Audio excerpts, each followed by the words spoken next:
പ്രിയമുള്ളവരെ, നാടിനെ നടുക്കി വീണ്ടും ഒരു ദുരന്തം. വെനസ്വേലയിൽ ഭൂകമ്പത്തിൽ മരണസംഖ്യ 10,000 കടക്കുമെന്നാണ് റിപ്പോർട്ടുകൾ വരുന്നത്.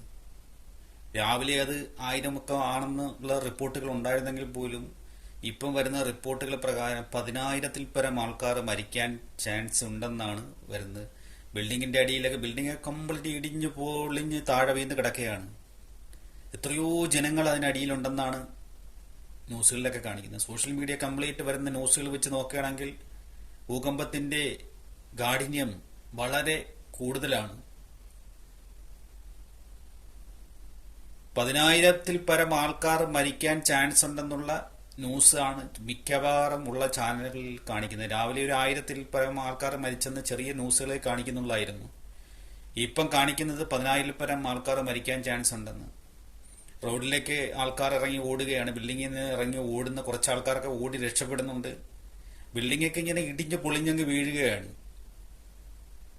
നാടിനെ നടുക്കിയ ആ ദുരന്തത്തിലേക്ക് ലോകരാഷ്ട്രങ്ങൾ കംപ്ലീറ്റ് സഹായവുമായി എത്തിയിട്ടുണ്ട്.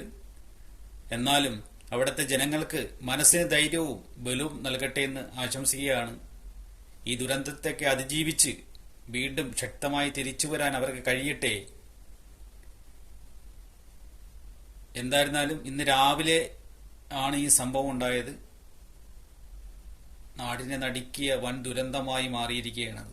എത്രയോ ആൾക്കാർ കുഞ്ഞുങ്ങളെയും കൊണ്ട് റോഡിലേക്കൊക്കെ ഇറങ്ങി ഓടുന്ന രംഗങ്ങൾ സോഷ്യൽ മീഡിയ കംപ്ലീറ്റ് കിടന്ന് പ്രചരിക്കുകയാണ്. കാണുമ്പോഴത്തേക്ക് വളരെ ദയനീയ അവസ്ഥയാണ്. അവർക്കൊക്കെ എത്രയും പെട്ടെന്ന് ഇതൊക്കെ അതിജീവിച്ച് സാധാരണ ജീവിതത്തിലേക്ക് തിരിച്ചു വരാൻ അവർക്ക് എല്ലാ സഹായങ്ങളും ലോകരാജ്യങ്ങൾ ചെയ്തു കൊടുക്കണമെന്നാണ് ഒരു അഭ്യർത്ഥന. കാണുമ്പോൾ ഭയങ്കര ദയനീയ അവസ്ഥയാണ് അത് കാണുമ്പോഴത്തേക്ക്. എന്തായിരുന്നാലും അവരെയൊക്കെ